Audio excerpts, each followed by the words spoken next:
నమస్తే గురుగారు. నమస్తే అమ్మా. గురువుగారు, ఈ ఉగాది నుంచి కన్యా రాశి ఫలాలు ఏ విధంగా ఉండబోతున్నాయి? కన్యారాశి వాళ్ళకి కూడా ఎక్కువ శాతం మంచి ఫలితాలే కనిపిస్తున్నాయి. సో గత ఏడాది కూడా కొంతవరకు పర్వాలేదు కన్యారాశి వాళ్ళకి. ఈ ఏడాది ఇంకా కొద్దిగా ఎక్కువ మంచి జరిగే పరిస్థితి ఉంది. ముఖ్యంగా జూన్ నుంచి ఎప్పుడైతే వీళ్ళకి లాభస్థానంలోకి గురుడు ఊర్చలోకి రావటం అనేది జరుగుతోంది. సో అందుకని అక్కడి నుంచి ఇంకా ఎక్కువ అభివృద్ధి రావటం అనేది, ఇప్పటిదాకా ఏదైనా సరే కళలకంటూ ఆగిపోయినవి ఏమైనా ఉంటే కనుక ఆ కళలు నెరవేరే పరిస్థితులు కూడా ఎక్కువ కనిపిస్తున్నాయి.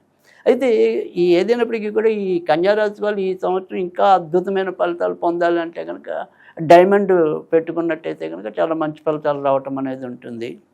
సో అది శుక్రుడికి సంబంధించింది. సో శుక్రుడి వల్ల వీళ్ళకి తర్వాత మధ్య మధ్యలో కొంతవరకు ఇబ్బందులు, అంటే ఆడ బంధువుల వల్ల ఏదైనా సరే సమస్యలు తలెత్తుతూ ఉండటం.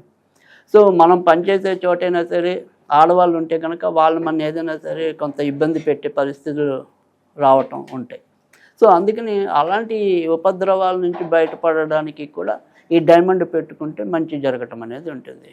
తర్వాత ఆర్థికంగా కూడా మరింత సానుకూలమైన ఫలితాలు రావడానికి కూడా ఈ డైమండ్ పెట్టుకోవటం వల్ల బాగుంటుంది. అయినప్పటికీ కూడా ఎప్పుడైతే ఈ జూన్ నుంచి గురుడు మారుతాడో వృత్తి ఉద్యోగాల్లో మంచి లాభం రావటం అనేది ఒకటి. తర్వాత పెళ్ళి కావాల్సిన వాళ్ళు ఎవరైనా పిల్లలు ఉంటే కనుక కన్యారాశిలో ఖచ్చితంగా జూన్ తర్వాత నుంచి మనకి పప్పన్నం పెట్టే అవకాశాలు ఎక్కువ ఉంటాయి. సో అందుకని ఆ రకంగా కూడా మంచి జరగడానికి ఎక్కువ కనపడుతుంది మనకి జూన్ తర్వాత నుంచి. ఇక విదేశాలకి వెళ్ళాలి అనుకునే వాళ్ళకి మాత్రం వాళ్ళకి కూడా ఇప్పుడే రైట్ టైం నడుస్తుంది. సో కనుక జూన్ లోపు అయితే ఇంకా ఎక్కువ బెటర్ ఛాన్సులు రావడానికి అవకాశం ఉంటాయి. తర్వాత స్థాన మార్పులు అనేవి మనకి జూన్ తర్వాత జరగడానికి ఉంటాయి వీళ్ళకి. ఇంకా విద్యార్థులు కూడా ఈ ఏడాది మంచిగా ముందుకెళ్ళడానికి అవకాశం ఉంది. సో ఒకే ఒక జాగ్రత్త ఏంటంటే కొద్దిగా ఏకాగ్రత, అంటే వీళ్ళు సాధారణంగా ఏవైతే కన్యారాశి కానీ, మిథున రాశి కానీ, ధనుర్రాశి కానీ, మీన రాశి కానీ ఇవన్నీ కూడా కొద్దిగా చపల చిత్తం ఉంటాయి.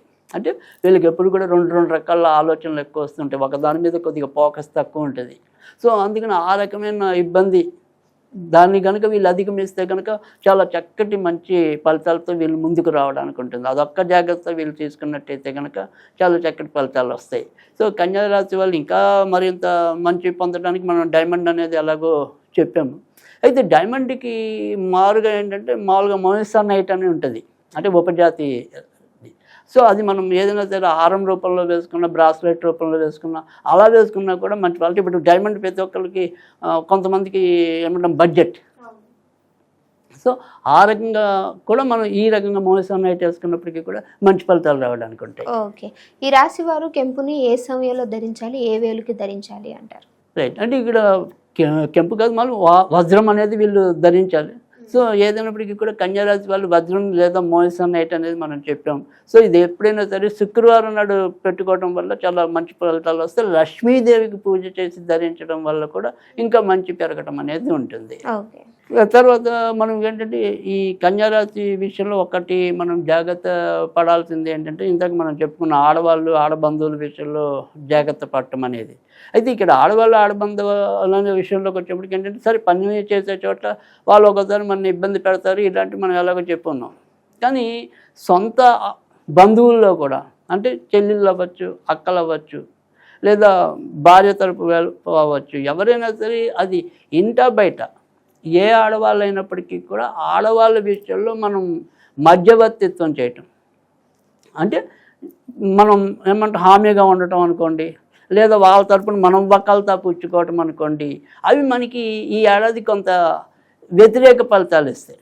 కనుక ఆడవాళ్ళ విషయంలో మనం ఏదైనా సరే 1-2 సార్లు ఆలోచించి నిర్ణయం తీసుకోవటం అనేది అవసరం. కానీ ఇలాంటి ఇబ్బందులు కొంతవరకు తగ్గించడం కోసం మనం వజ్రం చెబుతున్నాం. ఓకే గురుగారు, నమస్తే.